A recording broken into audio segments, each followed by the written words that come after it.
Richter first noticed the snow shovel because it had been turned into something that was not meant for snow. It lay across the tool shed bench with its camp number half scraped away, the steel lip ground into a crude bevel. Burrs stood up like teeth along the edge. A shovel needed a flat mouth to push drifts. This one had been prepared to bite. Richter rotated it under the lamp, wrote down what he could of the number, and carried it to the hold pile, confiscated property stacked in a corner under a tarp. The result was simple. One more item removed from circulation. The cost was quieter and worse. The modification itself was proof that someone had decided the camp might soon require blades. Camp rules left little room for interpretation. Issued equipment was not to be altered. Tools were logged, signed out, signed back in, and inspected. Men caught carving, filing, or grinding camp property were punished. Loss of privileges, solitary confinement, transfer to a harsher facility. On paper, the system was airtight. In winter, paper was just another thing that tore.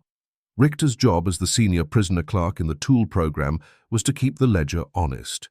The consequence of that honesty was isolation. He was trusted with numbers and distrusted with motives, which made him a convenient target for anyone who needed a traitor. The mountains had sealed the camp since early November. Colorado's high valley rose steep and hard on every side, and the road down was a white trench under repeated storms. Trucks stopped first, then the plows, then even the officers stopped promising a date. Fuel was rationed, then rationed again. Flour was stretched until bread became gray cakes that broke into crumbs. Fresh food vanished. The kitchen pretended it had never existed. The result was survivable misery. The cost was time. Time for men to turn discomfort into grievance, and grievance into meaning. Hoffmann gave the misery its enemy.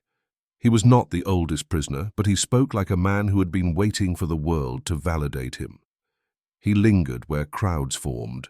The porridge line, the water barrel, the stove corner where breath warmed hands for a moment. After an airdrop was cancelled for weather, he leaned close to a cluster and let his voice carry just enough. "They're conditioning us," he said. "First they reduce us, then they stop feeding us, then they clean up the problem." The result was that hunger stopped being random and became a plot.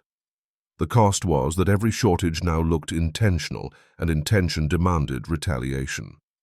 Richter tried logic, because logic was what he had left. He told men that guards froze too, that storms grounded planes for everyone, that the camp commander wanted prisoners alive because prisoners were paperwork. It did not matter. Hoffmann's followers answered with the same line, like a prayer. "That's what they want you to think." The result was that Richter's words became suspect by default. The cost was that every attempt to calm the camp made Hoffmann's camp look braver, because fear masqueraded as courage when it was loud. In the tool shed, the hold pile grew into a catalogue. A crowbar tip filed into a narrow spike. A stove poker sharpened and wrapped in cloth for grip. A tin can lid folded into a crescent with a razor edge. A broom handle cut down into a short club that could swing in a hallway.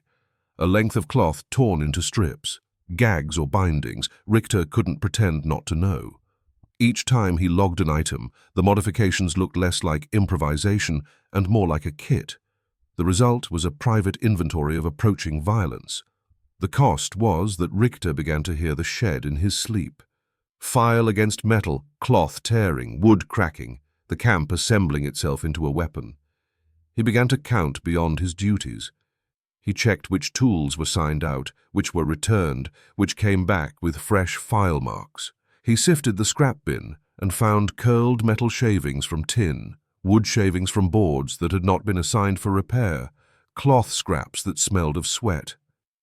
He watched who carried bundles into the shed and who left with empty hands. The result was a narrowing circle, the same work detail, the same men always orbiting Hoffmann. The cost was that watching looked like accusing, and in a camp where paranoia fed itself, accusation was a death wish.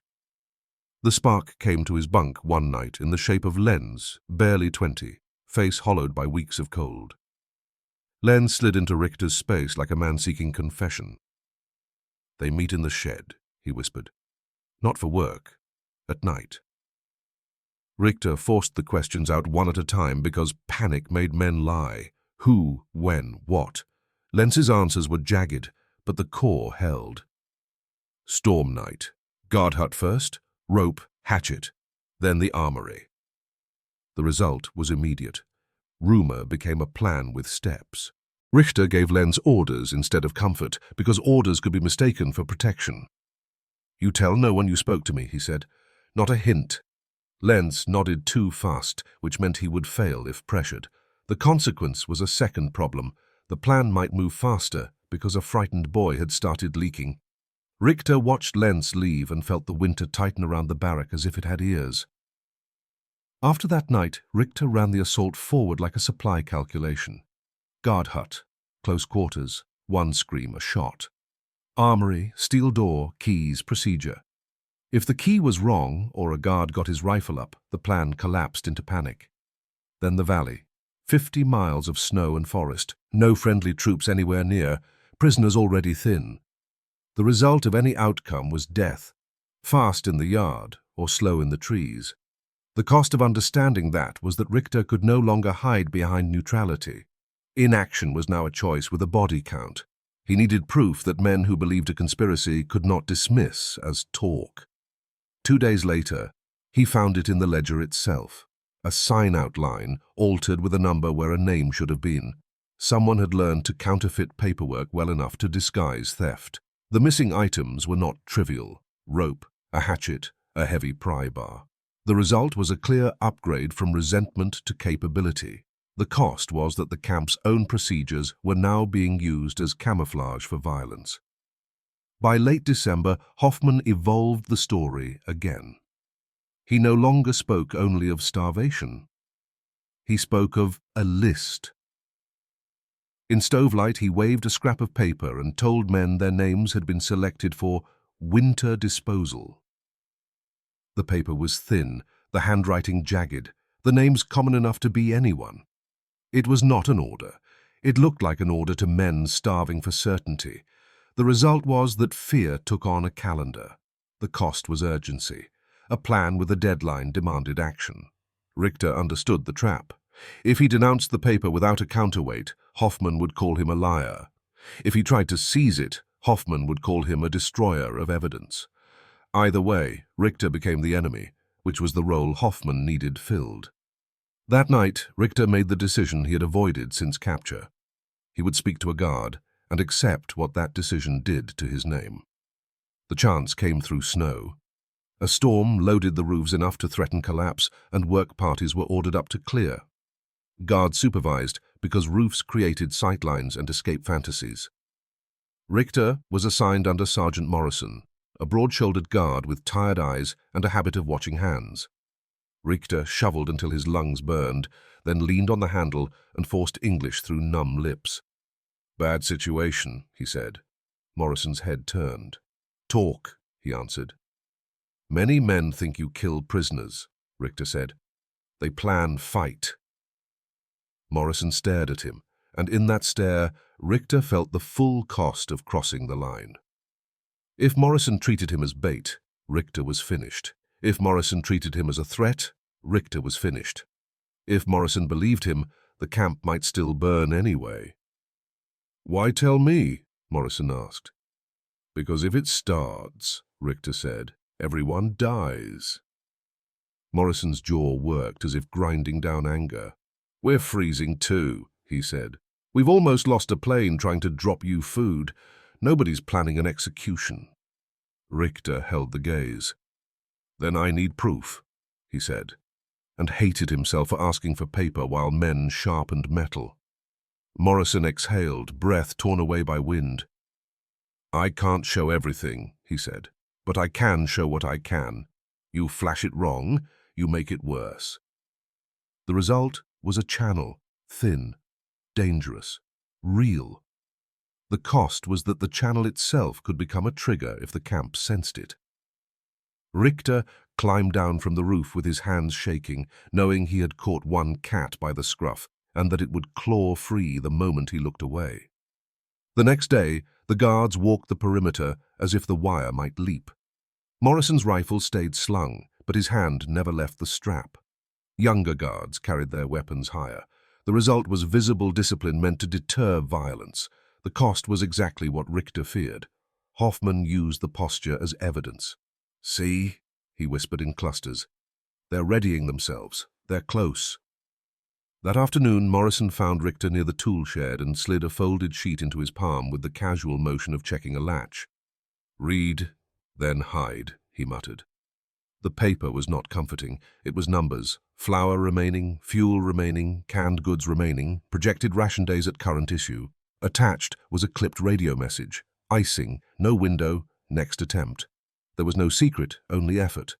The result was proof the camp was not being starved as policy. The cost was that the proof also showed the margin was thin enough to make even a rational man panic. Richter did not show it to the whole barrack. That would get him killed. He began with the men who trusted calculation. Bergman, an accountant. Koch, a hard-eyed former sergeant who trusted consequences more than slogans. He brought them into the tool shed corner, showed the list, and watched their faces change from fury to grim focus. The result was a nucleus of restraint. The cost was exposure. Every new person who saw the paper increased the chance Hoffmann would learn Richter was carrying American proof. Hoffmann learned anyway, because in camps, information traveled faster than food. At evening roll call, he stepped forward and pointed at Richter as if naming a disease. "There is your officer," he shouted. "The one who speaks to them. The one who brings you paper so you keep waiting while you die." The result was a public knife to Richter's identity. The cost was that silence became impossible. Any retreat would look like confession. Richter stepped into the stamped snow circle of the yard and chose the ugliest truth. "Yes," he said. "I spoke to a guard." A ripple ran through the crowd. Anger, relief, permission. Hoffmann's smile widened. Richter raised his hand before the noise could swell. "If you want to hate me, he said. "But hate does not change the mountain. It does not open the road. It does not make bullets miss." He argued not about honor, but about sequence. "Guard hut first," he said. "You hit 8 armed men in a room, 1 scream, 1 shot, and you will have bullets in this yard. Then the armory. If you fail, you die unarmed. If you succeed, you become men with stolen rifles in winter in enemy territory. Then you walk 50 miles down a mountain with no food and no help. That is not escape. That is burial." The result was a moment of calculation in faces that had been pure rage. The cost was that Hoffmann had to smash calculation quickly before it spread. He produced his scrap paper, the execution list, and waved it high. "And this," he shouted, "this is their plan." Richter made the 5th decision without ceremony. He held out his hand. "Give it," he said. Hoffmann shoved it into Richter's palm as if daring him to make a mistake. The paper was thin, torn, lacking date, signature, format. Everything real orders carried. Richter lifted it. "This is not an order," he said. "This is bait." The result was a direct strike at Hoffmann's certainty. The cost was immediate. Men who needed certainty felt it threatened and began to shift restlessly, as if the ground under them had moved. Hoffmann snapped back. "You can't know." "I can," Richter said, "because I copy notices. Real paper has a chain. This has none. It's designed to make you afraid enough to obey him." Richter needed more than talk to kill a paper weapon. He turned and ordered 2 men to follow. He dragged the hold pile out of the shed and dumped it onto the hard snow. Shovel edge, crowbar spike, poker spear, tin blade, shortened club, cloth bindings. The clatter sounded like a workshop, like preparation. The result was an ugly display of intent no one could pretend not to see. The cost was that Richter had now shown the camp that violence was being built from their own hands. Not everyone would care who would bleed first. Hoffmann adjusted instantly. "He shows you tools," he snarled, "so you fear each other. That is how camps work. Wire outside, suspicion inside." The result was that Richter felt his grip slipping again. Every catch turned into another twist. The cost was time. The storm window was coming, and the plan did not need the whole camp, only enough men to start the first scream. That night, Richter checked the rack and found fresh absence. A hatchet, a heavy pry bar, a coil of rope. The sign-out ledger had been altered again. The result was unmistakable. The plan was moving despite the debate. The cost was that Richter could no longer delay a guard response. Delay was now a decision for blood. He chose Lenz as a lever because Lenz was terrified enough to be bent. Richter found him by the barrack wall and asked in a voice meant to sound casual, "Where is the rope?" Lenz flinched, then whispered, "Under the floor, behind the boards." "Who has the hatchet?" Richter asked. "Kraus," Lenz breathed. Under the floor meant restraint, not just attack. Kraus meant zeal, not doubt. The result was an image Richter could not shake. A guard choking on rope while a hatchet rose. The cost was immediate and personal. Richter told Lenz to make Kraus nervous, to force him to hide the hatchet somewhere recoverable. It was cruel. It risked Lenz's life. Richter did it because he had run out of clean options. As dusk fell, snow began again in sheets. Morrison crossed near the gate light. Richter scraped ice from a latch's cover and muttered, "Tonight, danger!" Morrison's jaw tightened. "Where?" "Guard hut," Richter said. "Rope under shed floor. Hatchet, pry bar." He held back names one last time, trying to buy a controlled response. "Without names we can only prepare," Morrison said. "Prepare with procedure," Richter answered. "Not panic." The result was agreement in principle. The cost was that principle was about to be tested in the dark where reflex lived. The storm hit after nightfall like a closing fist. Visibility collapsed. Wind screamed through wire. The kind of night Hoffmann had chosen. Richter lay on his bunk in his coat, pretending to sleep, listening. Light boots moved toward the door. A scrape of boards in the shed, a soft grunt as weight shifted, rope being lifted. The result was motion. The cost was that motion could not be called back. Richter slipped into the storm and ran to the gate light, falling once, splitting his lip, tasting blood and snow. Morrison and 2 guards were already there, shoulders white, rifles ready. Richter gasped, "Now!" Morrison moved without shouting, without firing. He signaled. Guards flowed along the fence line toward the hut, low and controlled. The result was the smallest possible intervention. The cost was that if it failed, it would fail at point-blank range. The guard hut door was half open, lamp swinging. Inside, a guard was on the floor with a rope loop biting into his neck. Another wrestled with a prisoner whose hands held a hatchet. Kraus. Morrison did not shoot. He used weight, hands, training. One guard tackled Kraus into the wall. The hatchet clattered. Another tore the rope free. The prisoner fell, winded, eyes wide with the shock of consequences arriving faster than his courage could handle. The result was that the plan's first step died inside the hut. The cost was that it could still detonate elsewhere if Hoffmann chose chaos over retreat. Hoffmann was not there. That absence was a warning. He had sent instruments while he watched for success. Morrison hauled Kraus up and demanded names. Kraus spat blood and refused. Morrison looked at Richter, and Richter felt the bright line he had tried to avoid. Names meant survival for the camp and death for his standing. Before Richter could decide, the storm delivered a new sound, low at first, then unmistakable, an engine forcing itself through wind. Aircraft. The sound grew, passed overhead, and the sky began dropping heavy thumps into snow.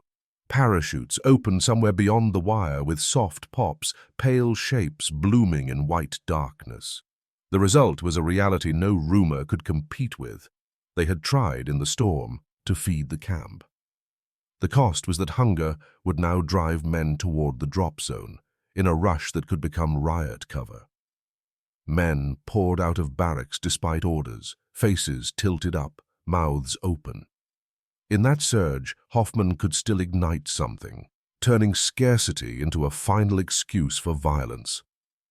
Morrison's eyes snapped back to Richter. "Now," he said. "Who?" Richter swallowed and paid the cost. "Hoffmann," he said. Morrison nodded once, then moved. Guards fanned out toward the tool shed. Richter followed at a distance because stepping away now would make him complicit in whatever happened next. Hoffmann stood near the shed, shouting that the drop was scraps meant to drug prisoners into obedience. when Morrison grabbed him and pinned him against the wall. Hoffmann's composure cracked and turned feral. "Richter!" Hoffmann screamed in German. "He sold you!" The crowd surged, uncertain, a knife edge between food and fury. Richter stepped forward and shouted over the wind. "Look at the sky!" he yelled. "You said they would not try. They tried. You said they would kill us. They brought food." The result was a hesitation that spread faster than any order. Parachutes hanging in the snow-dark air did what logic could not. The cost was that Richter's alignment became visible to everyone at once. Guards dragged Hoffmann away. Chen arrived, face rigid with fatigue, and turned chaos into distribution points with clipped orders. He posted guards at each box, not as threat, but as barrier against hunger's worst impulses. The result was control without gunfire. The cost was that the camp now had a new story to tell about Richter, and not all versions would be kind. The morning after the storm, the camp looked the same and felt permanently altered. Captain Chen called a meeting in the yard through the interpreter. He did not moralize, he defined consequences. Several prisoners, he announced, had been isolated for planning an assault on guards and would be transferred for prosecution when the road opened. The rest would not be punished collectively. The result was a boundary drawn. The camp would not pay as one body for the decisions of a few. The cost was predictable. Resentment would search for a face, and Richter could feel eyes already shifting toward him. Chen then did the thing Hoffmann had fought hardest to prevent. He spoke plainly about supplies. He listed what had arrived, what remained, what weather prevented. He admitted the camp's communication had been too thin, that ration notices had left empty space where rumors grew. Each admission cost him authority in the short term. The consequence was long-term stability.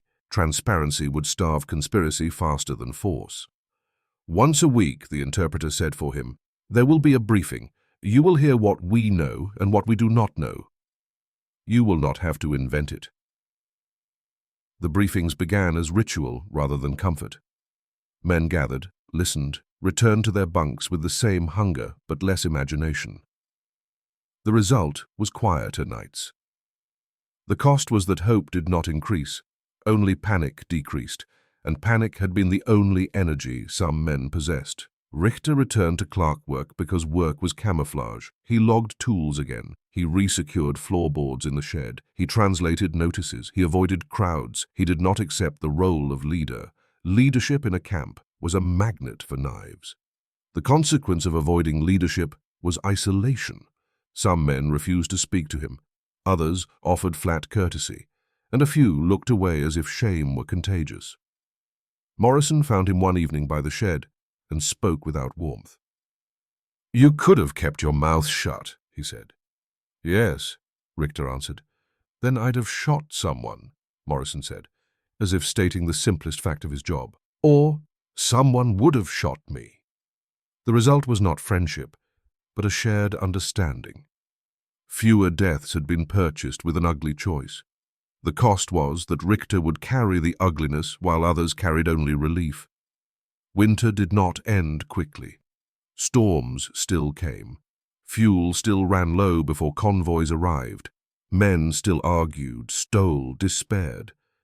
But the specific fever Hoffmann had cultivated, certainty of hidden execution, lost its oxygen. Rumors still formed because men breathed rumors as naturally as air. But now they hit weekly facts and deflated, instead of swelling into doctrine. The result was a camp that remained a cage, but no longer a pressure bomb. The cost was continued fatigue. Surviving without a dramatic enemy still meant surviving. In late March, the snow softened. Meltwater began to run under drifts. Road crews returned. Radios began using new words: clearing, passable, convoy. When the first truck finally crawled up the mountain, men gathered at the wire as if watching an animal from another world. The result was proof the camp had not been abandoned. The cost was a quiet humiliation for those who had built identity on believing it was.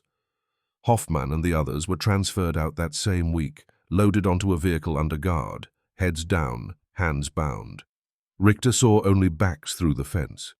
He did not see Hoffmann's eyes. He did not hear his voice. The consequence was anti-climax, which was its own mercy. The camp would not have to choose between revenge and shame in front of one another.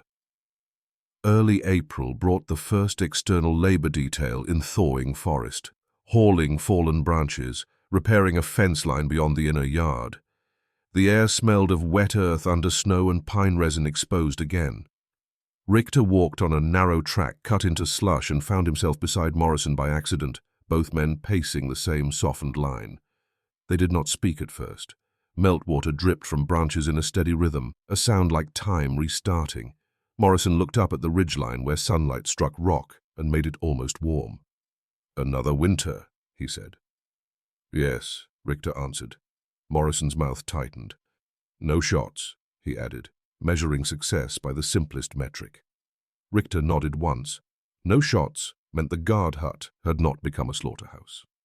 No shots meant the yard had not turned into a killing ground. No shots meant men would carry different kinds of scars. Behind them, the work party moved in a slow line, boots sinking, shoulders bending. Above them, the mountain stood indifferent, still capable of sealing the road again with one storm. Richter listened to the soft crunch underfoot and thought of the hold pile, how it had grown into an inventory of possible violence, how it had been dumped into the yard like a confession, and how it would now be carried away as spring returned. The winter had ended without gunfire. It left claw marks anyway.